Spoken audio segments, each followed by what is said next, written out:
Welcome, everybody, to Indeed, the independent podcast about independent wrestling. I'm your host, Mike Hamley. As always, I do have a very special guest with me today. Before I introduce him, just got to get some quick notes out of the way. Normally, if this was like a super professional podcast, this is where I'd probably like plug a sponsor or something. But I don't have one of those. What we do have is friends, and a friend of our show is in need of some help. Righteous Reg, we all know him. He's a beloved figure in the wrestling media space, and I work with him week after week here at Bodyslam.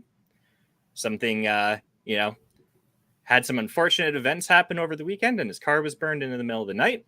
And it just appeared to be kind of like a random act of, randomness. But he literally makes his living driving that car, and obviously not having that's going to kind of hamper that for him. So in the video link, or in the video description below, you'll find a link for a GoFundMe to support Reg, so we can, get some new wheels, get back on his feet following his setback here. So if you have the means to donate, please do so. I know money doesn't come easily to everybody, so if you're not able to contribute financially, that's understandable. But, take the time to visit the link, click the share button, share it to whatever social media platforms you can, and hopefully somebody who is in a more comfortable position would be able to, help out. Let's make some good shit happen for a good person here. With that being said, though, I'd like to introduce this week's guest, a very special guest. Doesn't do a lot of these, so I'm very fortunate to have him here on the show. He's the founder and owner of West Coast Pro Wrestling. Please welcome Scott Bregante to the show. What's up, Scott? Hey, what up? Thank you for having me. I appreciate it. Thank you very much for coming on the show. Been watching a lot of West Coast wrestling over the last, 12 months now. Cruel Summer, you came back in July of last year. Yeah. I've dipped into some of the earlier shows as well. So a little bit of history we'd have here. West Coast Pro, you started in fall of 2018. Yeah. And October 13th, 2018. Yeah. And you're in like every month or two, basically leading up to March 2020. And then, everyone knows what happened in March 2020. So obviously, we got a general idea of when you started, but if you can provide some history for the folks at home and, let them know basically how West Coast Pro went from being, like a little Bay Area independent to you're now what I consider to be one of the premier independent promotions in all of North America. Yeah, right on. That's a cool compliment to have. When we went into the pandemic, we were starting to gain a lot of momentum because at the time, pre-COVID, I had a really solid idea of what I wanted West Coast Pro to be. And it's kind of rough because, at the time I was the only one booking. Now it's myself and Vinny booking. So I took a huge weight off of my shoulders. But I was the only one promoting. I was the only one, it was really like, other than like Ring Crew wrestlers, like on the business end, promotion end, booking end, I was the only one. And when we went into COVID, I had a good year to kind of think a lot about what I wanted to execute with West Coast Pro. And I was just very impatient because it felt like we all got like a year taken off of our lives, essentially. And we had some really good, we had a really good momentum. I think it was a lesson to be learned. Was the show that we were going to have. We were going to have Danhausen on there. Chris Bay was on there. All our locals like Levi, Charlie, all that. And when it popped out, we were just like, all right, you know what? I was on the East Coast for 6 months, and it was weird because in California, we were a lot more strict as far as our COVID restrictions go. So like I got to see a lot of companies run during COVID, whether it was the right thing or the wrong thing. You have, when you're a promoter and you're a booker, you have FOMO, something crazy. If you can't run, man, you're losing it. So I had a good year of me having that feeling. And I just said, all right, well, when we come back, we're going to go for the neck. And honestly, like it was competition against ourselves because I have such a high standard of what I want to see. So when we came back with Cruel Summer last year, I don't think we ever stopped. Like we're still in the process of a momentum that is kind of just unreal. But yeah, it was a trip going into COVID and coming out of it. Like, all right, We could either just be a Bay, because at the time I wanted just to be like the best Bay Area promotion.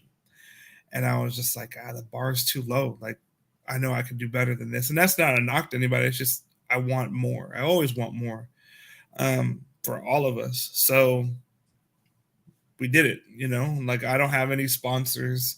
There's no one I have to answer to, everything comes out of my pocket, to put this on. So like, I was like, okay, this is what I want to see. This is how I want to see it. And you started to see it when we came back, when it was little things like better camera work from, Paul and Dave Marquez with Championship Wrestling from Hollywood. We got him on board because he knows what he's doing. We changed the look and everything, changed the camera, the hard cam, we changed the mat. We're just doing small things show by show to just a little bit of attention to detail to stand out and be us. Like this is the coast. There's nothing else around them. You can tell, you can notice the changes just watching it. Obviously, like the stateroom's actually pretty. It translates really well through the camera. It's a really like inviting room. Yeah. You're talking about going for the neck when you came back, and I think that's definitely something you've done. Like you ran, you basically come out. You've come out of this COVID shutdown in July. You're running monthly shows now, like at it, like so you're already on a more frequent schedule than Right. you were prior to the shutdown.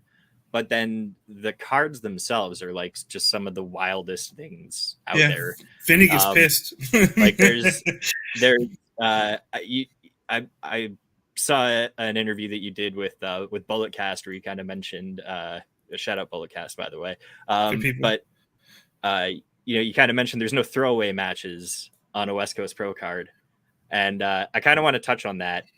Is that an intentional decision when you book these cards, or is it just like the wealth of talent that happens to be in the Bay Area just makes it so that that's easy? Because you've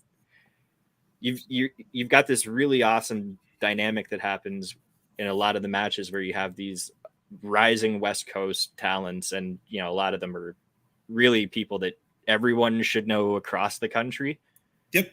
And you're matching them up with these, like top tier talents from all over North America and internationally as well. Right. So yeah, I hate using the term throwaway matches. I think there's a lot of people. Yeah, I piss Vinny off all the time because like we try to stick to a budget, but sometimes I say fuck the budget, and we always have that. When Vinny starts panicking when I say what's a budget, or if I don't talk to Vinny for a few days and then out of nowhere, like for example, when we booked Yuji Nagata, like I go, oh, by the way, Vinny, I booked Yuji Nagata. He's like, what the fuck? I'm like, yeah, man, don't worry about it. That's the type of shit that happens, right? So when I have a huge chip on my shoulder when it comes to the West Coast, for a very long time, and it is what it is. Like we have so much amazing talent, and it sucks because I always say my biggest hindrance is that I could only run one show a month. I could just physically and mentally I can't do it, do more than one, not yet. At least I'm working towards it. And there's tons of guys that I don't book, just not even just the Bay Area, but from the West Coast all around that. Like that's amazing talents.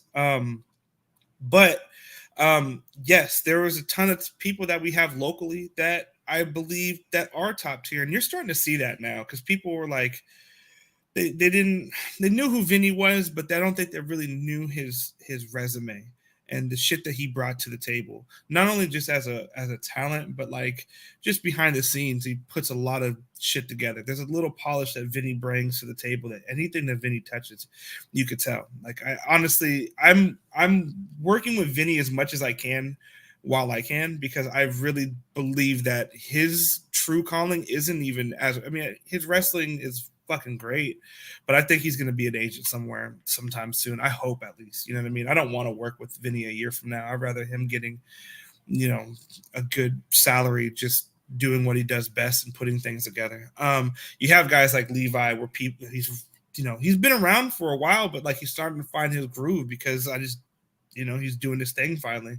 Titus, Starboy, I mean, I could go down the list of, who we had. We had like the West Coast Wrecking Crew when they were known as the 1%, and people were just like, holy shit. And I'm like, I think they're phenomenal. But then if we finally got a platform and we built one that we could put people that are local against people that are considered the best in the country and put them on that platform and really show everyone what they could do. And the West was, I mean, the Bay Area was known as a black hole because no footage ever got out. Bookings were really scarce. It was a lot of politics bullshit. It was just, just like anywhere else when it comes to wrestling. The more I talk to people, it's more of the same. And I really think that we provided a solid platform for people to go and get booked outside of not just the Bay Area, but for California, because now you're starting to see some of our guys. When I say our guys, I'm just mean guys that are from out here. But now you're starting to see, more of like, Titus going to the East Coast and Charlie going to the East Coast and Charlie on GCW now. And it's really fucking awesome. And I'm really proud of it. Like, that's most of the reason why I do this, is just to get them out of here. You're starting to see like Vinny going all over the place and stuff like that, which he was before, but more so now people are like really respecting the shit out of him, as he should be. And it's just, it's fucking great. You know what I mean? Like, you have a lot of local guys, and it gets to a point where you've seen the same match 1,000 times with local versus local, and then you got fly-in versus fly-in, and then it just looks like shit, and no one's elevating. I just want to elevate. I want to leave this better than when I came here. You know what I mean? That's just my look on that. You know what I mean? Absolutely. I like that too. Like, you build up your local guys by booking them against the best from around the country. Like, Yep. if you see the same two guys from the same city fighting, they're wrestling every other month with each other. Right. They're not going to get really, it's going to take so much longer to actually get them out of the city. 100%. So, and you're talking about some of the people that that have broke out from the West Coast. Your initial run before the pandemic, we saw guys like Will Hobbs and Hammerstone. Mm-hmm. They just straight to the top. Like Hammerstone, MLW champion. Mm-hmm. Will Hobbs, he's going to be heading to gold in that company. Very, it feels indefinite for me. There's no one that looked like his Will. Trajectory. No, it's ridiculous. Like, Will, before pre-pandemic, I just told him, I said, every person that I work with closely, I always say, I don't want to work with you a year from now. I want you to be able to go and do whatever you need to do to go and get paid and support your family, rather than, and I'm not knocking it. I love indie wrestling, but like, I understand what my purpose is, and I understand what we are.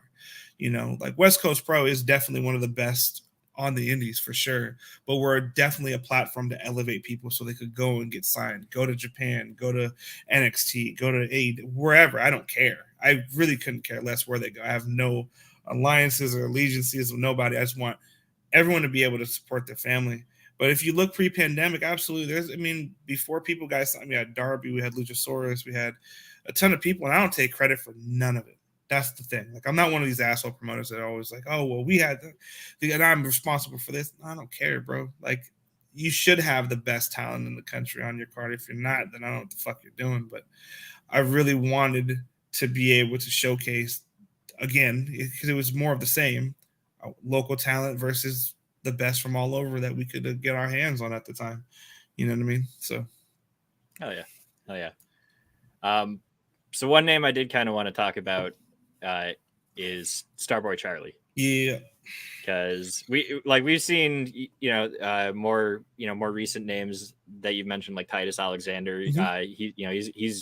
He's one of the people who I often say on the show, you need to just learn his name now. Yep. And get familiar with him now. You're gonna be really familiar with him down the road, so you might as well get on early. Yep. The Conglomerate, we're seeing them. West Coast Wrecking Crew. We're seeing them all up and down, with New Japan Strong, doing a lot of work there now. Starboy Charlie, he started coming to West Coast Pro as like a fan, if I'm not mistaken, right? No. No. Charlie, no. So Charlie is from Pacifica. Okay. At the time when I had my hand in a school over there, he was a part of that school. Okay. And he was, he was a kid. He worked a lot with Gold Rush Pro and did his thing over there. And I was just like, you know what? I think I could do something really cool with him. And, we started work with him. Because he's been wrestling, I think, since he was like 11 or 12. So he's been around a long time. But like, you know, he's a kid, so that he don't get used in a certain light.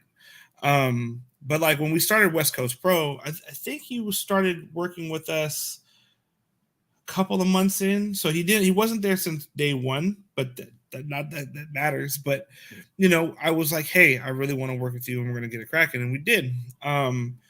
So yeah, Charlie's been around. Like he's just started training at our school as far as being a trainer. So he's one of our trainers at the West Coast Pro Academy now. So he knows his shit. The youth movement in wrestling right now is just unreal. Like I don't. I'm in my mid 30s. Nick Wayne like, is 16, 17 years old. Like he's better than most people that's been. I just tell people, I'm like, look what Nick is going to look like, Charlie and Titus. Look at them a year from the day.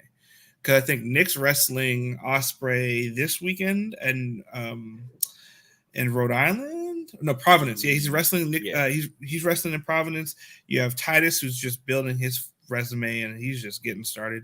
Charlie's off to the races. Like, you know, we got him against Speedball at July. I told him, I was like, look, bro, because we'll probably talk more about his like injury or whatever, but like as soon as he was injured, I got the call that night and I was just like, all right, you know, and I just started preparing because it's like, you know, I'm close. Like, his mom and I share the gym, so like she has a boxing gym called Beautiful Brothers in the front of the facility, and in the back is West Coast Pro Training Academy. So we're like, it's like family. Wow. Like we're close like that. You know what I mean? So, you know, I just started preparing because I know Charlie. He lives this shit. Like it's not like, you know, when you talk to Charlie, he has other interests for sure. You know, good guy. But this is what he does. This is who he is. You know what I mean? So I knew that boy was going to go through a lot just because he had to sit down. You know what I mean? There was a lot of opportunities coming his way that he had to kind of take a step aside. He had to watch all this shit happen. He had to watch all of this go on because, you know, he's young. He wants to get out there and do it. But I was like, listen, bro, as soon as you come back, you better be ready because we're going to throw him at you. Just know that. And I said it for, you know, we had Brooksy, and Brooks is an amazing talent. And I was like, this is going to be good for you. You know what I mean? Because he's headed back to Australia. But like you know, that was a great match. Then we have a lot coming up for Charlie. And, you know, he was training his ass off to come back. You know what I mean? He's bigger. You know, he lives in the gym basically. So it is what it is. He hurt his leg, and you would think he wouldn't be coming back like bigger, but he's somehow managed to like with the inability to use like a you know, a good part of your body. He's managed to. He's like, oh, okay, legs don't work. His upper is huge now. Yep, 100%.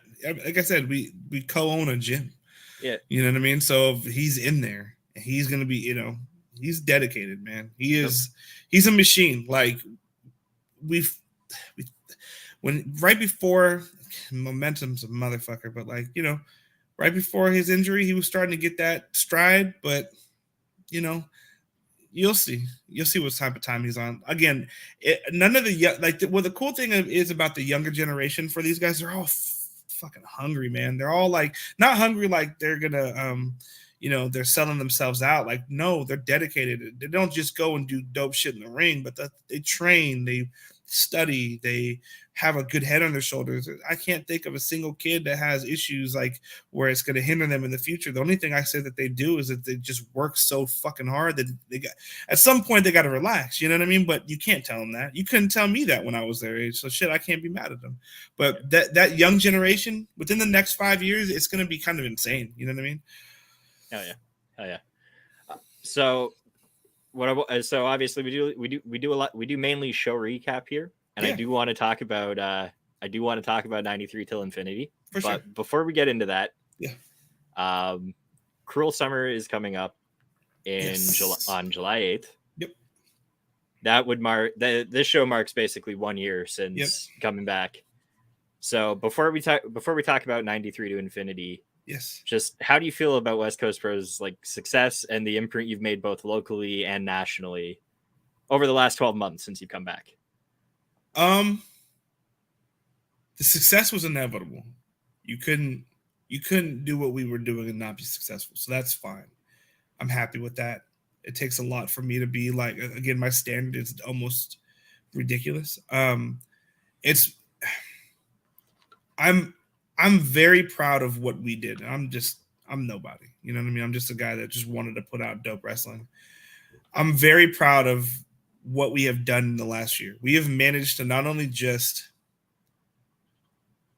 make West Coast Pro a solid name, but we've literally revitalized Northern California to a point where it's a destination and people just want to work here.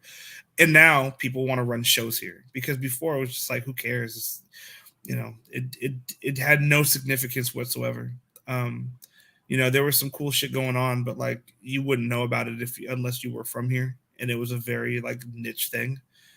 Now it's like, no, we brought static back. Like we really did what we said we were going to do from the beginning, and that's just what that is. I'm excited for what we have coming up in the future, because now we have afforded ourselves a ton of different avenues for us to display and showcase the amazing talent that we have in the Bay Area, and just the West Coast in general. You know what I mean? It was hard to be able to look from the Bay Area and look at what everybody else was doing. LA was fucking amazing. I was tired. I always say, like, I started West Coast Pro because I was tired of driving to LA for good shows. You know what I mean? Like, I love PWG. I mean, I like PW. What was it? PCW Ultra was good. They had a lot of good lucha shit down there. Lucha Underground was running out of LA. Like, there's so much stuff that we had to watch just from up here. Like, fuck, man. And it wasn't me. I wasn't a talent. It was the conversations that I was having with wrestlers, like just wanting more. We did it. So I'm very proud of what we have done. You know what I mean? So far. But we're not even close to being like, we're at like phase 1. We're not even close to where we're gonna be. So like, and we're literally working towards it like all the time. Nice.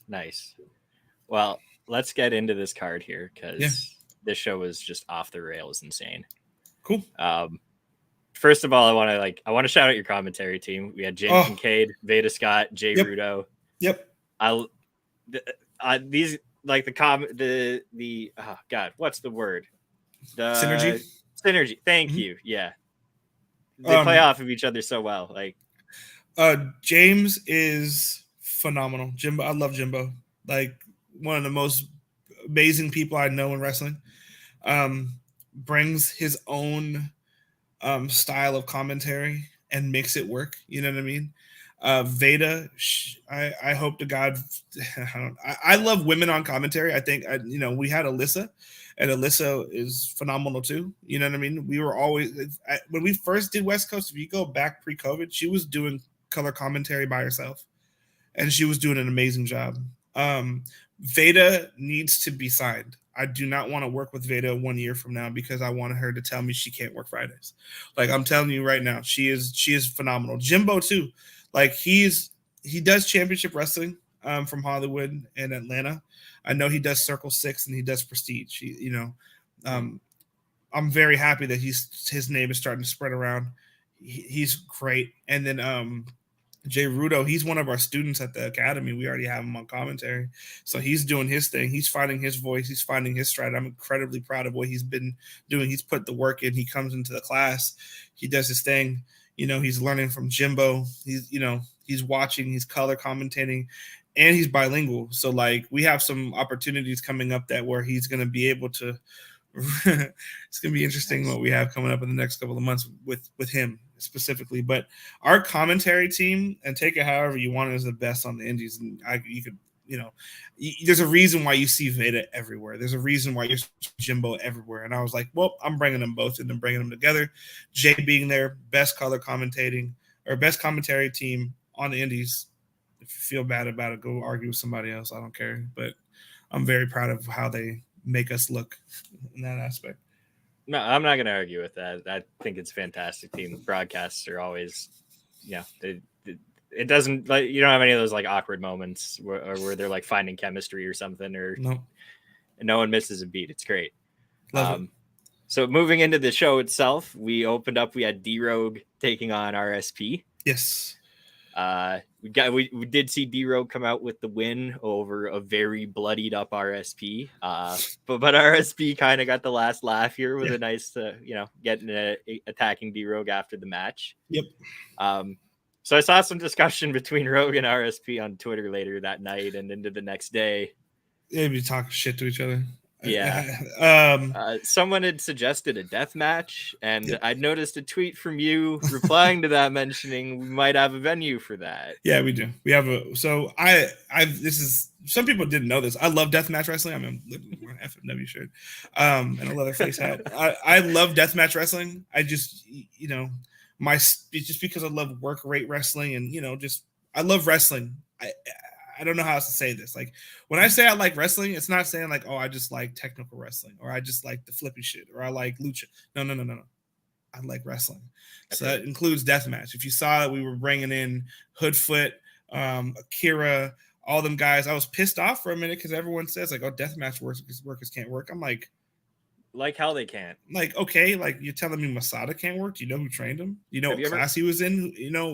Come on, bro. Anyway, so we were at one point gonna run a co-branded deathmatch show with a local group named Ugwa. They do shows here, and they at the time were doing a lot of like deathmatch shit at their venue, and we were just gonna do one together. And I found a place that we're gonna run a deathmatch show at some point. Not with Ugwa. We're going to do it with somebody else. I can't say it yet. We're still working on it. Can't announce it. But yes, actually, I think it was first or second show that we were going to have coming out of COVID was just going to be death matches. Because if you remember originally when we first started, one of the people that we had working with Will Hobbs was a guy named Terex. He's like 400 pounds, does a lot of deathmatch shit. I just thought he was special and he could work. And the guy that size doesn't need to do bleed bucket shit. He could just show up and be different, but he loves his deathmatch shit. So I mean, I think we were the first people to bring Nick Gage to the Bay Area and do all that type of stuff. The blood stuff is new to us. And where we are now, we're back and forth with it, but definitely going to run a death match, but not at the stateroom. It's going to be in the Bay Area. We have a location. The dates are open, so we're gonna do something pretty special when it comes to that. Hell yeah, I'm gonna be looking out for that one especially. That's a crazy announcement. I'm right in the same boat with you. Like, there's not really like I don't have a style of wrestling that I prefer so much, and I don't really like comedy wrestling, deathmatch wrestling. Technical lucha. It's all right. It's all wrestling, man. Like, Ricky Shane Page, in my opinion, is the best heel in indie wrestling. And he's a deathmatch guy. Well, I won't call him a deathmatch guy anymore because he could wrestle his ass off. I hate calling people deathmatch guys because if you know how to work, you know how to work. You know what I mean? Of course, there's exceptions to the rule, but like Alex Colon, phenomenal talent. Drew Parker, holy shit. Like, Drew Parker, I said, you can find the tweet. I think Drew Parker could be the person that branches deathmatch wrestling over to the mainstream wrestling audience. Drew Parker has an incredible look and a charisma to him that I don't think a lot of people have tapped in or even noticed yet. He's definitely somebody I want to work with at some point. But that's just me. You know what I mean? Yeah. So. Oh no. Yeah. Like, I've seen him have death matches with people where I'm like, this is like, there's so much just good wrestling happening in this match that like you can't like I feel like it appeals to the non-deathmatch audience even. Right. Let's get a little farther into this card though. So the next two matches we had some staples of West Coast Pro. We had Vinny Massaro take on Kevin Blackwood and Levi Shapiro. I got that backwards. Yep. We had Vinny Massaro take on when did this happen? Take on Jordan Cruz, right. Levi and Kevin Blackwood. Right. We had to switch the card up. So Fatu was unable to make it. He actually had COVID.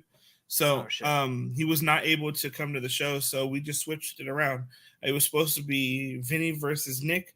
And then, whatever. But then we switched it. We put Nick with Trey and then Vinny with Jordan Cruz, who we've had an eye on for quite some time. And real fast, Jordan Cruz, I think for the last 6 months have driven from San Diego, which is 9 hours from us, every night before a show drove 9 hours to come help on ring crew and stays, tears it down. And I'm like, no, you know what?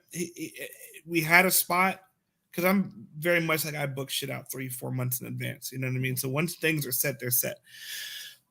Vinny was like, nah, we got to do it. Let's get him. So Jordan is definitely someone that you're going to see at the coast heavily. Like, we can't ignore that.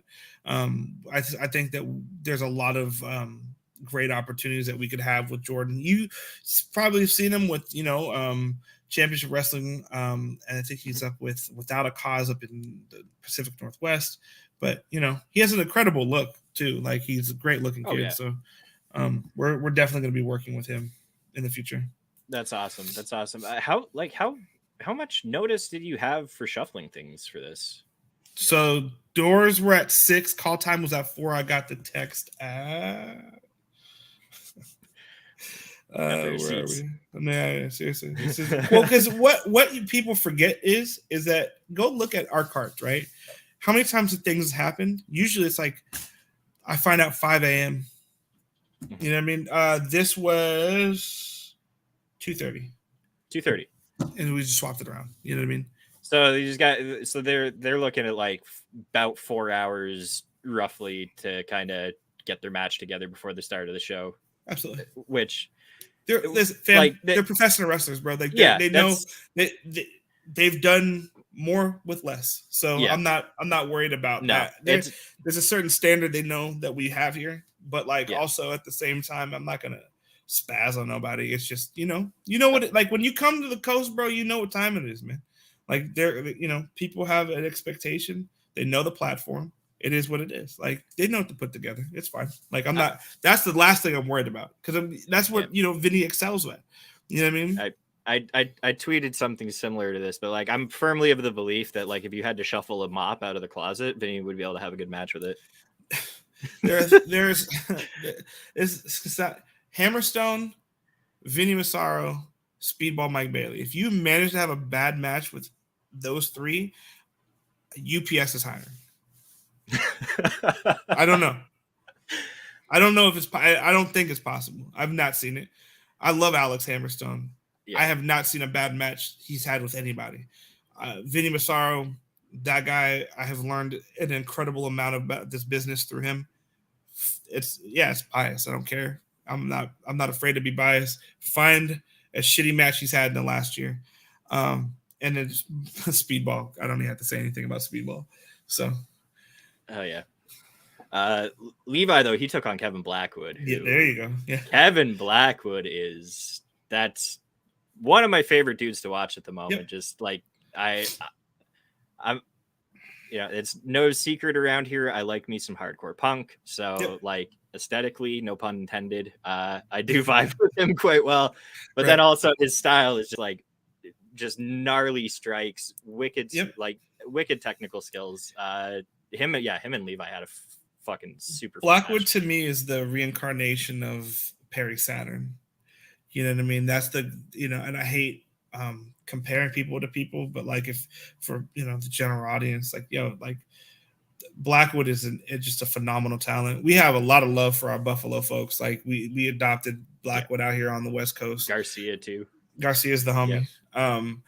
So yeah, and Levi has been improving leaps and bounds since he's come to West Coast. And we have been working so closely on just, in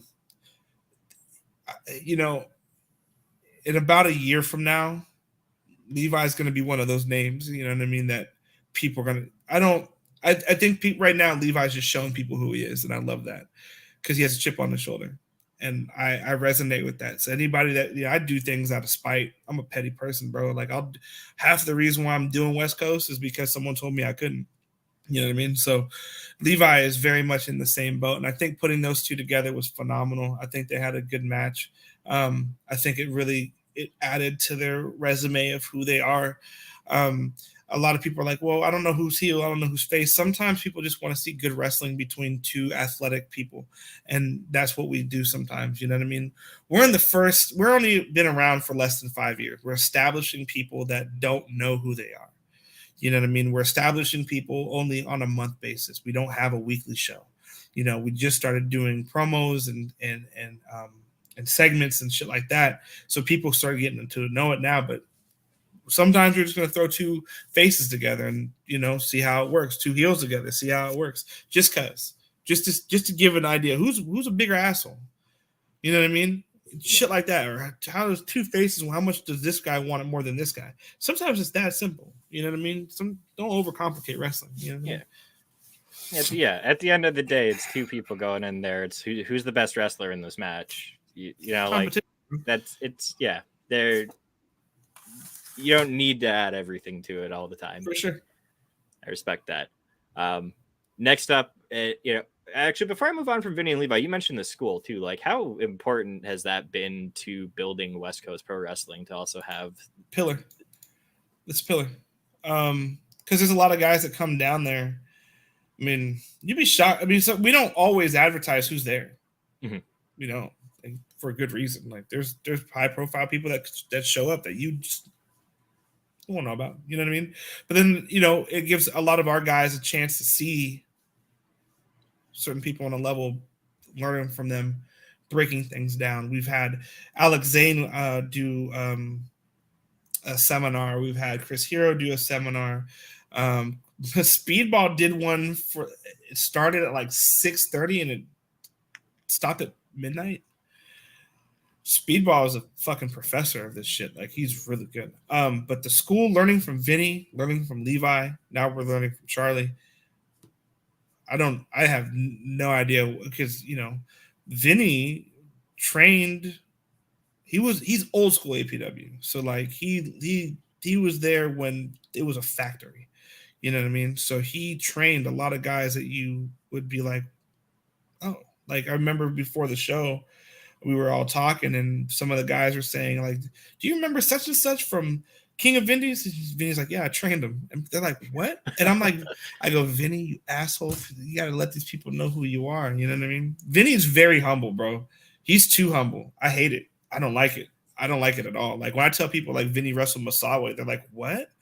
And I'm like, yeah, he wrestled Masawa at Pro Wrestling Iron like 2000 something. He's like, yeah, I've wrestled Masawa. Like, you know, not like nonchalant, but just like, yeah, I wrestled Masawa very humbly. And I'm like, fuck is wrong with you? You should have that on your poster, goddamn. I don't know, man. Yeah, tore it up with Tomohiro Ishii like 6 months ago. Like he didn't want that match. He thought one of the kids should have had it. Yeah. That's Vinny. That's Vinny. Like that's Vinny. Booker Man Vinny. There's a rule now. Like, and Vinny's gonna hate that I say this. Vinny's not allowed to book his own matches. He's not. Like, you know, Vinny definitely helps with booking for sure. You know what I mean? But Vinny is not allowed to book his matches. I do not. He hates it because I go, don't worry about who you're wrestling. Just show up. He's like, what? I'm like, you'll find out when the graphic goes out. When I put him up with Ishii, he's just like, what the fuck? Like, blah, blah, blah, blah, blah. I'm like, no. It's time to let people know who you are, fucker. Let's go. He goes, but I'm like, shh, cut it. King of Snug style. Come on, man. NorCal Strong style, the Snug God. So moving on in the card, we ended up we had a tag match next. We had West Coast Wrecking Crew taking on the Conglomerate. This is like a Bay Area match, really. Yeah. Well, you know, Wrecking Crew's from LA, but it's it's a West Coast. That's a coast match. That's some shit that you'd see there. Listen, we've built that Conglomerate. I love it. I think they're so charismatic. I think you could do so much with them. You're going to love what you're going to see with the Conglomerate in the next couple of months. You know, being able to say, like, we could do a 6-man, or we could do a tag team, or whatever. Or you can do singles, or doesn't matter. Midas and Zoe, phenomenal. Like, phenomenal. Everybody should start. They're going to, because, I mean, at some point, they're going to be like, well, they're on West Coast, so we got to book them. Zoe and Midas are doing so fucking well. Midas has a charisma that we have not tapped into yet purposefully. You're going to see that soon. But how long's Midas been wrestling? Like I had a hard time. He was trained up at SPW. I think he's been around a couple years. I don't have his exact start date. I apologize. But yeah, he's not. I won't say he's been around a while. No, like he's still rookie-ish. Like I'm not saying that as I'm not trying to little bro him, but his sky's the limit, man. He's gonna be a hitter. And Zoe, so the bell rang in this match, and Zoe is literally like 100 miles an hour, like as soon as the match starts, and like I had to tweet about that because it was just crazy. Good. Zoe was very good. We don't book bullshit over here. I'm telling you. No, the and West Coast Wrecking Crew too. Like those guys are. Shit. Wrecking Crew's I always say this. The people are like, who's your favorite wrestlers? I'm like, go look at the last show that I booked. You know what I mean? Wrecking Crew. Can I give a hot take? No, give me a hot take. Go ahead. I think indie wrestling is ruining tag wrestling because a lot of guys are not afraid. They don't want to book two people. They don't want to fly two guys out. They don't want to invest in shit like that. That's why you don't see too much tag wrestling. I mean, obviously we have Wrecking Crew and the Machine Guns next month, but like I really feel like more people need to have the Wrecking Crew. More people need to have Conglomerate. Violence is forever. I'm excited to bring them in at some point. C4 is amazing. There's a ton of tag teams on the indies that just don't leave their regional area because people don't want to book them. Before the pandemic, and I remember having this conversation. It was the American Wolves. No, is it American Guns? American Guns versus the 1%, Wrecking Crew. And I told them, we're closing the show with y'all. They're like, what? I'm like, yeah, I love tag team wrestling. Tag team wrestling used to close every fucking show. Like, the Rockers and, the Hart Foundation, all that other shit. Tag team wrestling's in six. I hate scrambles. That's why you see me do 6-mans. You'll never see me do it. If you see me do a scrambles, because I just said fuck it. But like I like 6-mans and I like tag team matches. So like you'll see a lot of that shit. I said we're closing the show with it, and they did fucking phenomenal. You know what I mean? One of the best matches we ever had at West Coast Pro was a triple threat tag match. It was the Stoner Brothers versus the Rascals versus Wrecking Crew. Like, Reno Scum, phenomenal. Don't know why more people don't book Reno Scum. They're fucking great. I love Adam. I love, Lester. Jesus. So, like, I'm kind of like, there's going to be a point where I'm literally going to be like putting everyone on notice. Like, why aren't y'all booking more tag team? Honestly, you mentioned Violence. Like, Violence is Forever and Wrecking Crew is kind of like my dream tag match to see. Oh, it's going to happen at some point. Those are like, here, let me give my hot take back. But like, those are the two like top tag teams for me on the indies right now is West Coast Wrecking Crew and Violence is Forever. And like, that's like Violence Forever is solid. I like them. That's like some dream card shit for me. Yeah, it's for me. Like we have to book so far in advance for tag teams that we already know what we're doing. It was to a point where we couldn't find a lot of tag teams that weren't Frankenstein together. So what we did was we were like, Conglomerate, let's go. We started building them up locally and bringing people in to work them and from the 6-man standpoint. So y'all know who the Conglomerate is. And now when they branch off to do tag stuff, it's not so crazy. And now everyone's excited. Now the people are like, we love Conglomerate. We want to see that happen. We brought in 440 for Conglomerate. People are like, why are you bringing in guys from Ohio? I'm like, well, why aren't you bringing more guys in from Ohio? Like, why aren't you working with, don't ask me what I'm doing. Don't watch me. Shut up. Why am I doing it? Because someone's got to do it. That's my job. Like, Vinny always makes he always tells me, he's like, bro, you're always going to have the one that do it yourselves. You know what I mean? Like, we try to do it or go do it with somebody else. Doesn't always, and it's just like the Thanos thing where he's like, well, I guess I'll go do it myself. That's us. That's West Coast. We're like, all right, you guys aren't going to do it? Fuck it. We'll do it. You know what I mean? It's kind of the attitude we have.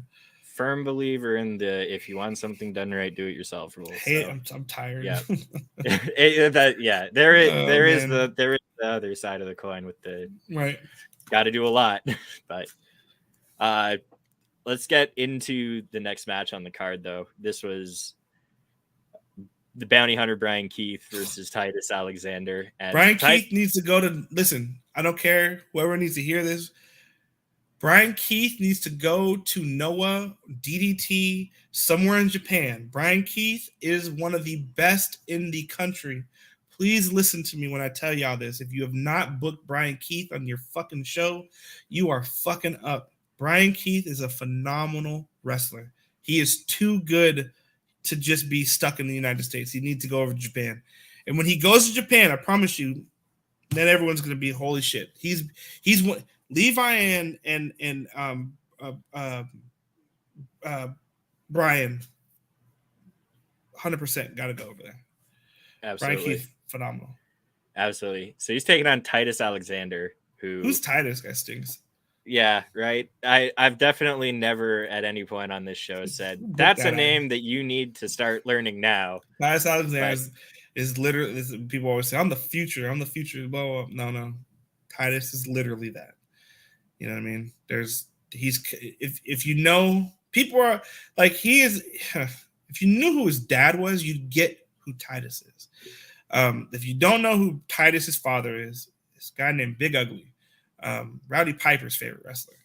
He was big in the Pacific Northwest. Big Ugly trained Timothy Thatcher. Like that's who his father is. Yes. So Big Ugly was the only guy that I knew in the Bay Area, Northern California, or I'd say California in general, that I could remember and I could recall that could almost start a riot at the drop of a dime. I remember seeing people throwing batteries at his ass.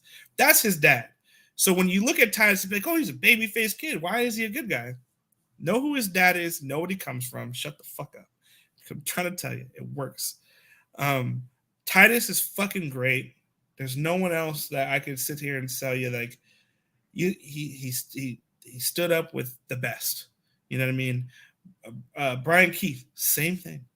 Putting them two together, easy night. So that was a match I wanted to see for so long because those styles just mesh very well. You're going to probably see more of them two working with each other in the future. You know what I mean? I like it too because it's like it's a definite styles clash kind of match. Like Brian Keith is not really about all the high flying shit and everything. He's in there to beat your ass. Right. And like Titus Alexander though, low key, like you see him flying around, yeah, but then like that chaos theory is one of the best chaos theory. That is the nuttiest. Everyone talks about the chaos theory. Go watch his drop kick, bro. Holy shit. Okay, yeah. So I was watching his Osprey match. I was showing it to some friends. Like I'm trying to put people on Titus Alexander. Like right. I don't you know, I'm not bullshitting because you're here, but like. And he hits like he hit a drop kick like as an anti-air in that match. And I'm like, that drop kick is fucking Okada-esque. Like it is. You said it, not me. Clean. I'm saying it is. You said it, not me. It is so clean. But then during this match, I happened to tweet like after I watched the Brian Keith match. I tweeted this during the show. There are German suplexes, and then there is Titus Alexander's chaos theory. Yep. Like it. He's the future. Like I look at like him, Nick Wayne, Starboy Charlie. Like these are the people that I'm going to be seeing main eventing nationally, hopefully on television. Like that, like they will. Like they will. There's no doubt that I have that they won't be those guys. You know what I mean? Like Nikki, as soon as he turns 18, he's already gone. You know what I mean? Titus, I mean, I'm counting. I'm on borrowed time with Titus. You know what I mean? Yeah. I'm doing everything I can to get Titus noticed on a national level. That I'm just like, what y'all want to do? I hate working with promoters. Thankfully, there's been a handful that I get along with very well, and you're gonna see a lot of there's a group of promoters that are on the under talking to each other and networking with each other, and we want to bring feuds that we have cross country, and we all have the same mindset, and we talk daily. It's gonna happen. So there's guys on the East Coast that they're like, man, we just want to get them to the West. I'm like, don't worry, come talk to me. We'll bring them out. I had the same thing. Let's get it cracking. And it's gonna happen. It's just, I'm not patient. I'm tired of waiting. So, and they are too. And again, my goal is to get my guys seen on a level where, again, they could go and provide for their families. And some of them are kids. You know what I mean? And I want them to go and live a lifestyle where it's cool to be into this wrestling shit. They get to go travel the world, get paid. Selfishly, I hope we have some Canadians involved in this discussion. Shout out to was it?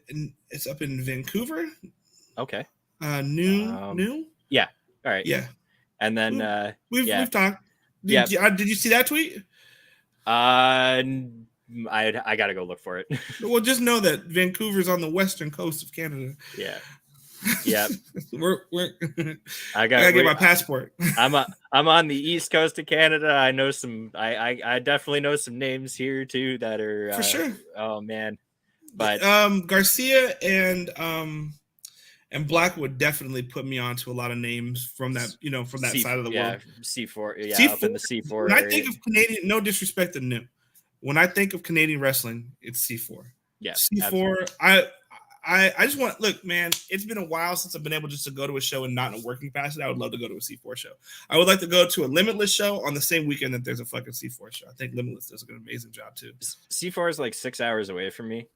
Drive or about a 5-hour drive. That's like 2 podcasts. That's fine. Yeah, I'm like, right. Man, I don't. I got is gas high up there too or no?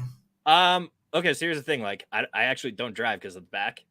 So okay, I'm basically public transit all the way. Okay, man. So it's we got a really good network for that here. But my understanding is gas is like fucking absurd everywhere. Like it's here too. I had friends from the States visiting me last weekend, and we did the worst. We did the gas conversion, and they're like, it's about the same. It might actually be more. Yeah, it's so. Anyway. Yeah, world's wild right now. But all right, moving on. The next matchup we had Konosuke Takeshita versus Speedball Mike Bailey. This is it. I would probably say that we didn't talk about Vinny and Jordan Cruz's match. We glossed over it. Yeah, I'll just say good match. Like Jordan Cruz, Vinny did a great job. Yeah, I thought it worked well all around. First time anyone saw Jordan Cruz with the West Coast. He doesn't fit the West Coast mold, Jordan Cruz. Yeah. And I hate hearing that because that's what I've been told. And I'm like, no, there is no mold. Because you got to remember, Hammerstone was our longest reigning champion. And he isn't the mold, but Hammerstone was phenomenal and dominant, the whole shit. Jordan Cruz cut from the same cloth. Vinny, as usual, had a great match. You know what I mean? Mm-hmm. And we kept it pushing. Okay. Yeah. Sorry, I just had to go back. And I was like, wait, we didn't talk about that. No, you know what? We started talking about the school and stuff, and then we went back to the Blackwood and Levi match, and then we never ended up getting there. That was that was like Jordan's first time West Coast Pro too. Like what a debut to make, to show up short notice, and wrestle one of the cornerstones of the company. And then you go out there and it's like, oh yeah, no problem, just have a great ass match. Right. But and then so obviously we got to Speedball Mike Bailey, Konosuke Takeshita. Yes. This was first time ever happening on US soil. Yes. For this matchup. What, like, okay. When the match ended, because I have a little spot that I stand in. Yeah. And when it ended, people just turned and looked at me, and I'm like, I don't know what the fuck we just saw, dude. That shit was insane. That was crazy. And then, the West Coast chants and all that. That was top 5 matches I've ever seen in person. Top 3 West Coast Pro matches I've ever seen. That shit was unreal. That wasn't fair. It wasn't fair. I mean, you can't have a bad match with Speedball. Takeshita, can't wait to have him back. That's all I'm gonna tell you. You know what I mean? Yeah. Well, he did hop on the stick after the match too and say, they hit him with the please come back, and he was like, I'm coming back, don't worry. Yep. So it's always like a huge compliment because we don't tell him to say nothing. I remember when Suzuki came the first time, here's your match, have fun. You know what I mean? Yep. And they get on the mic and say they'll be back. I will stand by this. I think that the West Coast Pro crowd is the best crowd. I love them. They're so tight knit, but they're very, they're respectful. They show a ton of love. I think they do. They treat the performers when they come in with such a level of reverence and respect that, like, I think that's why so many guys want to work with us, because they want to get that from us. But being able to get Takeshita to get that out and have such an amazing match, and there's so many little small spots that I think you have to watch that match. It's like that match to me is the equivalent of Donnie Darko. Like on face value, it's a phenomenal match, but when you go back and watch it for the third time, there's little things that you missed. You're like, wait, oh shit, that was great. That was great. Oh, when he moved, from the double knee, he moved back just a little bit rather than just a full rollout, and then he hit, bro. The kneeling. Oh my god, so usually we put up really old matches on YouTube. This Friday, that one we're putting that on YouTube. Like, I'm sorry, IWTV, we put it up there to watch it live, but honestly, we're gonna put that bitch up on Friday. Like, that's got to go up there. It's a must see. It's it's the same. It's just same reason you have Titus and Ospreay up there. It's like that. These are like premier matches where all it can do is all it can do is help. Yep. There's no harm happening in doing that. But like, when did you get the idea to put this one on in the first place? We were driving back from the POW show that we had up in Oregon, and I saw Takeshita was taking bookings. And originally I was like, oh, okay, cool. Let's do this. And I hit up Mike's cool as shit. He don't care. He's throw him at me, bet. So I hit up Takeshita, worked it out. Cool, easy. I was just shocked that no one else did it. Like, I was just like, y'all not like, I love DDT. Like, I think DDT is great. I'm like, look, man, it's a very rare occurrence that we could always have hindsight. There's people like just now watching all of Kenny Omega shit that he had in America before he went to Japan and all that. And people are like, wow, Kenny Omega worked this. And then I'm like, I'm not calling Speedball Kenny by any means, but in real time, we're having someone that is of the same caliber, that is accessible, that is a great, great worker. And because when we saw Speedball back in January, I didn't know he was taking bookings. And as soon as I found out, it was like January 2nd or 3rd. And I'll go, hey, we followed each other. And I'm like, hey, I would love to get you this weekend. Can you work? Like, I'll make it work. I don't give a fuck. We'll make room. Because people are like, for a second, they're like, who's Speedball Mike Bailey? I'm like, what? I'm like, what? Y'all don't watch? Okay, so, all right. Because I watch wrestling. I always tell people I don't watch wrestling. I watch the fuck out of wrestling. We saw Speed, and I picked him up from the airport, and I go, you're going to have a full-ass calendar, my boy. He goes, no, I'll be lucky, I hope I get these a few. No, listen to me. You're going to have a full fucking calendar. And guess what happened? Full calendar. Now everyone's starting to understand.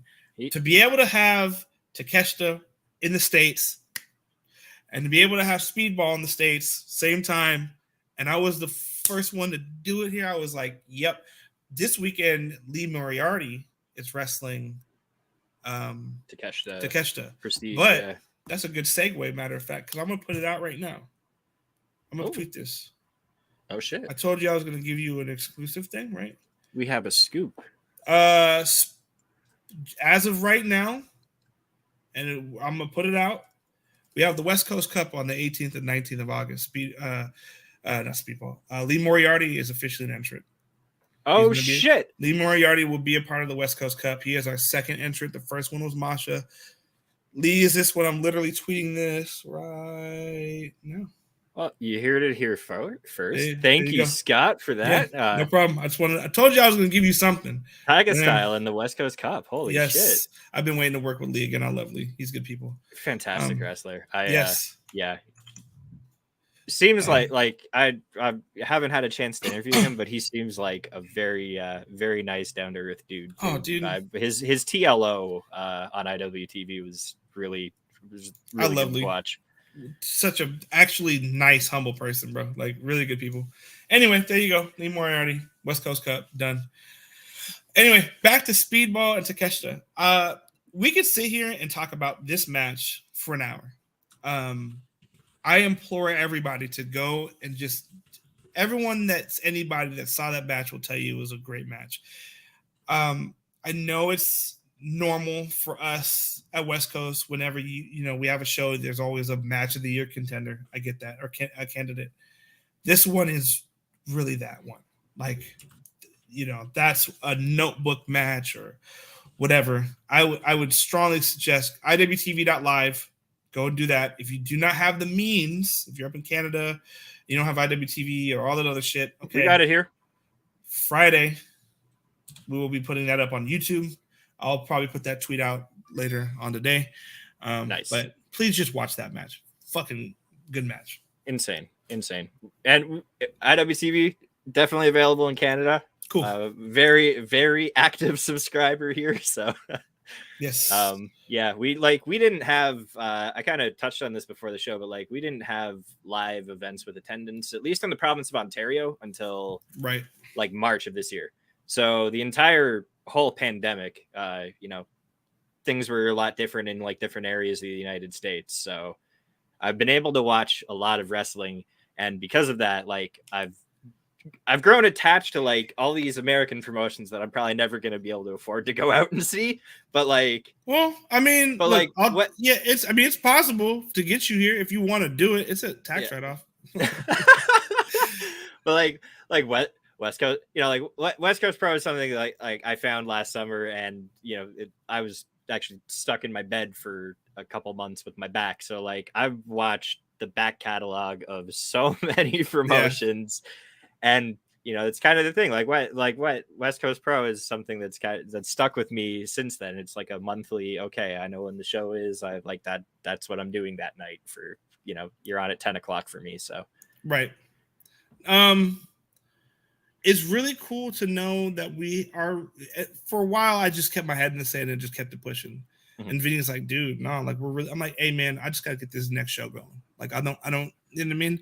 And there was a point in time where I was able to like sit back and like really appreciate our reach, and I'm happy about it. Like IWTV gave us a great opportunity with that. Mm-hmm. So like it's good times, man. Like it's kind of surreal because again, like we are the little engine that could, as much as people like hold us up in high, I respect the fact that how much folks respect us. Don't get me wrong, but we're still just a Bay Area company. We do it like we name after all our shows after Bay Area rap albums, and we're still very close knit with that type of stuff. You know what I mean? So like, it's really cool and humbling to hear stuff like that. Like you all the way up in Canada and you enjoying and knowing who our guys are. Like that means the world to me because it's like, damn, bro, like we are doing something. Like like. I had like again, Vinny definitely has to, sit me down and be like, bro, appreciate what you're doing because goddamn, you know what I mean? So yeah, man, it's exciting times, dude. It's a whirlwind, to be honest. Well, like it comes with the territory, I think, too, of being an international fan. Like I don't like, I know that there's all these different regions of the U.S. There's like the West Coast, the Midwest, you got the South, the Northeast. But Vinny said he wanted to bring the territories back, and he's really out here trying to do it. I don't have like a regional allegiance to any of them because of geography. Like I live in Canada, so I don't live in any of these areas. But like I like to go for walks on the beach and smoke some weed. So like California seems to be my vibe. I mean, yeah, sure. I mean, that's a good deal. But like I don't know, like I feel like there's like a little bit of something everywhere that is like you can become attached to. You know what I mean? Like so. Yeah. And that's my little. That is a very cool way to say it because you want a feeling when you go to I don't want every indie show to feel the same. You could cookie cutter it all you want, but like if all you're doing is just flying people in from everywhere else, you have guys right here. They could give them a chance, give them opportunity. You know what I mean? Like, hey, like chill out. Because right now, like flights, the prices on flights are unbelievable. Mm-hmm. And we lucked out because we focused so much on our local talent. You know what I mean? Like, we could say like, for example, Garcia and Suzuki. Garcia's a fly-in. But Garcia, we had him out here. I think we were his first fly out. Like we were the only people at one point flying him out. Like when we rock with you, we rock with you. That's just what it is. There are no borders when it comes to that. I will put you into the fold. Blackwood's another one, right? So we focus on that type of shit, So we want to make people feel different when they come to a West Coast show. We have people that, that come from all over. They fly in fan-wise to come see our show. Well, I don't want you just to be at some regular ass indie show. You're going to see the best. Yeah. Locally and beyond. I mean, we always say that. So I think that's something we could be very proud about. fans coming to this show, 93 to Infinity, got treated to another like. So you have Speedball versus Takeshi to happen. You're We had like, a red wow, eye. that's They were supposed to go last, but there was a Yeah. red eye, and we were going a little longer than we wanted to. So I think, but like right normally after it'd be Vinny's like, match, we switched it up. We were like, all right. Normally you'd see a match like that, and you'd be like, nothing follows that. But then, like, lo and behold, Nick Wayne and Trey Miguel happens. Last month, what Titus and Ospreay went on right before intermission, and we had matches. I think Biff Busick and Vinny closed that show. Yeah, you know, like that was a good match too. Jesus Christ, it's a testament to your booking again. Like you know, you get Nick Wayne and Trey Miguel in there. It's more like a mirror match stylistically, but like the experience range in there, like Trey was kind of styling on him at the beginning of the match, and then Nick was like, "Oh yeah, motherfucker." Right. And then it's like, oh yeah, Nick could Wayne run some flashy shit, man, and it works. Why wouldn't you have Nick and Trey in the same building, and you need a match to go? We put that together right there. Like, okay, cool, let's go. That's a first time matchup. I just knew it had to happen. Trey was in the car. We were driving. Trey's like, I've never worked Nikki. Like at some point, I'd love to work against him at some point. It's so commonplace now to see wrestlers. I love this, but see wrestlers shout out other wrestlers and say, I would love to work you at some point. Like, that's cool. So, you know what I mean? I think that's tides, solid. man. Rising tides. But like, good match. Dude, and again, it's like, oh, well, you know, this wasn't actually the original booking for either of them on the show. And then you shuffle things up, and lo and behold, you end up getting a first-time match with like two of the best young wrestlers on the planet. Just this one was, again, like cool. The show was off the charts, you know. We and right into it again too. Adam Brooks and Starboy Charlie right after this. This is, you know, Starboy's big comeback singles match now. Yes, he got hurt in what like mid October, right? Yeah. I was very happy to see this happen. Like, we had Starboy come back with Titus and, you know, set up the forever war between Titus and Charlie. Just to remind people, like, these two really don't fuck with each other. Titus, at certain points, I don't think cameras really picked it up, but like Charlie would be sitting next to me where I sit for the shows. Okay. And Titus would come out and start talking shit to him just the whole time. So like, you know, if you're in the stateroom, you know why Charlie showed up when he did. So like, that's always going to be there, but Titus doesn't want to work with Charlie at all. Like, he's like, no, I'm like, his whole thing is in Titus's mind, he built West Coast to another level while Charlie was injured. So I don't think we're going to see Titus and Charlie anytime soon. I know Charlie wants it, but I actually, in a fucked up way, I think that Charlie needs a lot to get to that point, because I think Titus is on a trajectory. We might see them, depends on who wins and who loses, because Titus and Charlie in the West Coast Cup, you know what I mean? So that's I don't think that's a spoiler of any sort, but no, I mean, you might see that happen. I don't know. It just depends on who wins and who doesn't. So those, like, not seeing them in the West Coast Cup would be more shocking. That would be more shocking to me than like finding out that they're in it. Honestly, like 100%. That's one of those like obvious, right, obvious decisions to make there. Yep. But yeah, like we talked about it earlier too. Like, Starboy, he's been out injured for 8 months, about 8 months now, and it's like he comes back yoked, doesn't miss a step. Like, the dedication on him is unreal. Him and Adam Brooks too is. I can't wait for him to come back because that was his last match before he went back to Australia. I can't wait for him to come back. I think he's solid. What a way to end it though, too. Though. For him. Man, like that's a great way to cap off your trip. Yeah. But so, obviously this show, like, what you've had a few days to digest, like, the response to this show. How is this? How's this one felt now that it's been a few days out? It's good. Like, I don't. We like to have a mix up of everything, so I think that everything flowed together well. I think the matches were. It's a West Coast level of what you'd expect, and I don't think that's a bad thing to say. Like, it did what it was supposed to do. So I'm happy. I love the show. I thought it was great.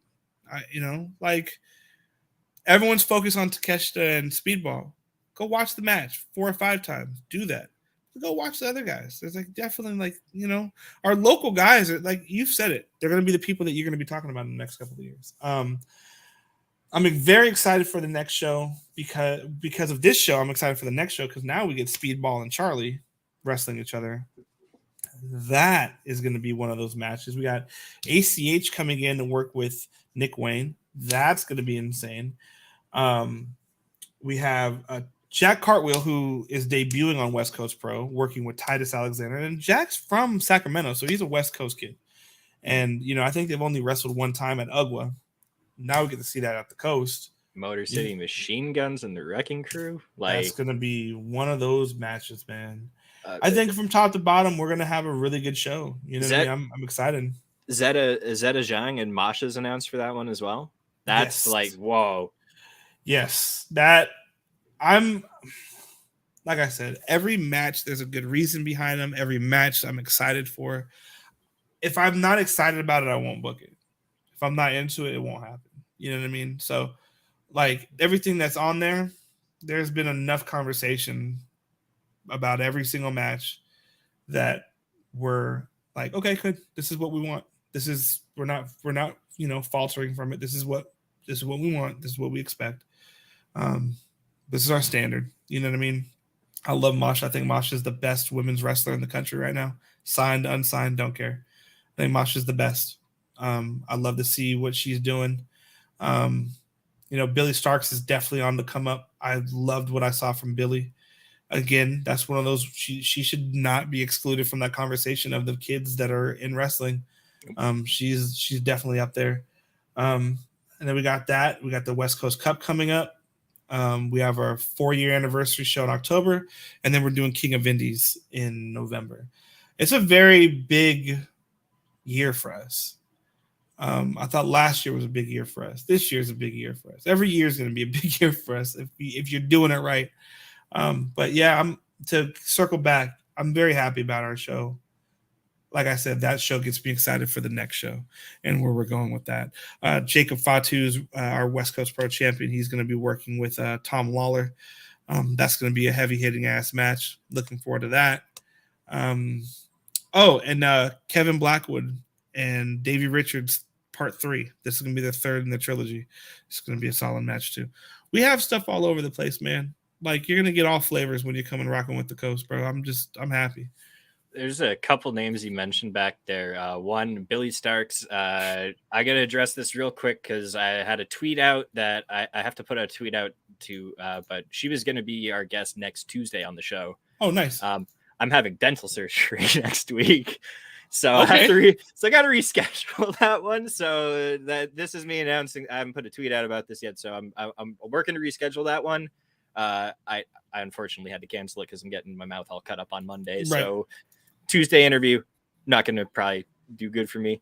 Masha Slamovich and Debbie Malenko it was a game related? It was game related, right? Game related. That's one of my favorite matches that I've watched this year so far. Like that was Debbie's first singles match in 20 years. Didn't skip a beat. Debbie, I love Debbie. I think Debbie's cool as hell. I think Debbie needs to be. Fuck. Oh man, if honestly, like, it's hard for her to work Fridays because she has a day job. If it was up to me, she'd be at every West Coast show. I'd have her and Masha work every fucking Friday. I don't care. That's just, you know what I mean? So, you watch that. I watched that match. I'd watch that match back 7 days a week. Yeah, that was incredible. So, we were talking about Cruel Summer, kind of looking ahead to the future now. So Cruel Summer's at the United Irish Cultural Center. It's not in the stateroom? Not in the stateroom. This is a new building. It has a very stateroom-ish feel to it. You know what I mean? So, like, I'm very big on ambience and, like, the feel of when you go to a place. Mm-hmm. So we wanted to make sure there was something that was similar to that, and we found it, So this show, Cruel Summer is other than our anniversary show, Cruel Summer is our every year. It's our SummerSlam, essentially. It's a flagship show, kind of, right? Very much so. I think we're going balls to the wall for this one. You know what I mean? We just want to get everybody. We got Booker T coming doing meet and greet, which is different for us. But my goal is to get more people to want to see wrestling all around. And I don't think that what we do, I hate the idea that we cater to a hardcore wrestling crowd when in reality, wrestling's for everybody. You know what I mean? I think that top to bottom, like you could tell us a good story in the ring, and then you could do it outside as well. But I think we have a lot of guys that tell great stories in the ring, and I think that anyone can show up and know what's going on. It's we are more R-rated, now, but we got a lot of cussing and stuff. But we like authenticity over here, Yeah, sure, you could cut a promo and not have cussing, but like honestly, that's not realistic to me. Unfortunately, we're in a very I won't say hostile, but in the real world, tempers flare. You're gonna say some wild shit to somebody. This our podcast alone. This one, we curse a lot. Go outside of the office, people curse a lot. Your boss probably curses a lot. The bus driver curses a lot. Your doctor probably curses a lot. That's reality right now. Mm-hmm. I'm not in the 1980s. I don't care. I don't want to hear someone cut a lame ass 80s promo. I want authenticity. When we have Jacob Fatu finally talk on the microphone, people are like, holy shit, like he's an actual person. Yeah, he is. Jacob is probably one of the most charismatic people that you'll ever meet. If you know Jacob, you love Jacob. That's who he is. What you see is what you get. You know what I mean? He's a Sacramento head. Like he's a real dude, D-Rogue, when you hear him speak, that's who he is. You know what I mean? Sometimes the best characters in wrestling is an extension of yourself. And I want people to see who these people are. I know that doesn't resonate sometimes with people, and it is what it is. But I want people to not only just be themselves, but the best versions of themselves. And that in turn could create a character that people will be and feel that's refreshing. You know what I mean? I do believe that West Coast Pro is for everybody. And that's just as simple as it is. So that's what we're trying to accomplish with the ICC or the UICC. We want to get more people there. I know it's kind of hard to sell for the kids, you know what I mean? Which is fine. But a lot of guys want to bring their kids to the show. This one would be a good start. You know what I mean? So yeah, we've seen some kids in the crowd in the state room before. Mm-hmm. It's wrestling's for everybody, man. So I asked you before we started to talk about Cruel Summer, or before we started talking about 93 Till Infinity. Yes. And but you about reflecting on the last 12 months. Yes. And you seem from a lot of what you said today, you also seem like you kind of you plan ahead. Yeah. So if we were to come back in 12 months and do this interview, what do you think the next 12 months of West Coast Pro? Like, what are your expectations and your goals? I want to focus more on getting our guys international. I want to focus on getting our guys out of California, which they're starting to do. That's already in motion. More eyes on our guys, which means more eyes on the product. I hate using the word product. More eyes on the company. We want to travel more, which we're going to change a few things up. You know what I mean? As far as like where we're located and we're looking at Fresno, we're looking at Petaluma, we're looking at Sacramento. We're going to go back to Santa Cruz, I think, in September. Just start to branch out a little bit. You know what I mean? Just like I said, get spread out more. I think we're at a point where we're bigger than the Bay Area. Well, that sounds wrong. What we're doing could resonate to people outside of the Bay Area because I'm very much loyal to my soil. So like, I'm very much like, hey, this is Bay Area, Bay Area, Bay Area, Bay Area. And I think that limits us. And I need to go and put that aside and start to branch out. So I think that's a very honest start to what we want to do. You know what I mean? So that's me. That's me for right there. Awesome. I think that's a good start. The other part is the school, to build the school up a lot more. We have some surprises coming with the school. People coming, people going, people graduating, people debuting, things like that. you might see a showcase of talent for our students. Like, free shows that we put on YouTube just of nothing but our local talent that we want to do. That'd be hella cool. That's really about it. Like, it's just small steps. We're here for the long term. We're not trying to do something crazy. It's small steps going into what we want to see. So I think we're going to get there at some point. I hope. Absolutely. Well, I hope that we can come back in 12 months from now and do this again. Sure. I would love to.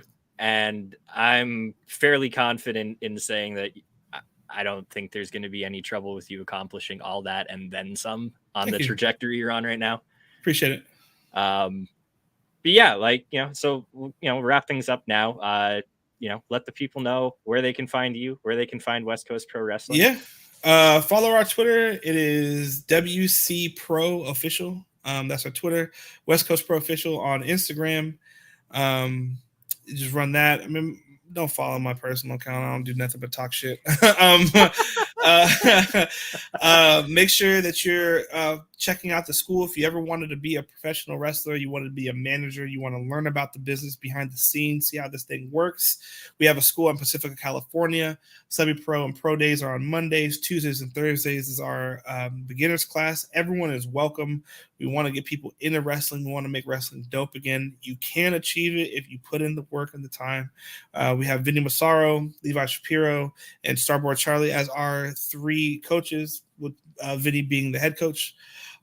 We have that going on. We're going to put more content out for the YouTube channel. Make sure you're subscribed to IWTV.live. And then most importantly, Cruel Summer. If you ever wanted to jump into West Coast Pro, if you ever wanted to come to a show, this is the show you want to come to. This is the one that we're putting a lot on the line for. Bigger building. We want to make sure that we're represented properly. We want to get everybody into the coast. And we're very excited to see you there. And if you need anything, just hit us up. We're accessible. We talk back. We're not assholes. And most importantly, treat people with respect. Be nice. You know what I mean? I think that's the closing statement. I always say that before we open the doors. When we go in there, I say, hey, just be respectful to the people. These people care about this, so you should care about that. You know what I mean? But yeah, just treat people cool, bro. The world's kind of weird. Wrestling's the escape. Let it continue to be an escape. Absolutely, absolutely. And me, I'm here every Tuesday, except for next week. My mouth's getting all cut up on Monday. But yeah, you hated on Billy, bro. That's crazy. I know. I feel terrible, but like, so I'm like, I was like, all right, I know this a week ahead of time now with my dentist, so I'm like, I'm gonna get that reschedule. I gotta work on that reschedule now because goddamn, that sucks. I was looking forward to that. Yeah. But yeah, so I'll announce the next episode whenever my mouth feels better. But in the meantime, check out all of our other awesome content here on bodyslam.net. You can follow me at that one right up there. I never know which way to point in the box. That's the one. Got it. Scott, thank you very, very much for your time. I appreciate you joining us today. And, thank you for having me, man. I appreciate it. I'd love to get anything that I could do about West Coast out there to anybody. This is what I do. Hey, you're welcome back all the time. I recap your shows every time there is one. So you got to get Vinny on here, man. I would love. Hey, we'll talk after, but like, yeah, there's tons of dudes from the Bay Area that I'd like to get on here. Honestly, we'll set it up. No problem. All right, but yeah, thanks for watching, and see you guys later.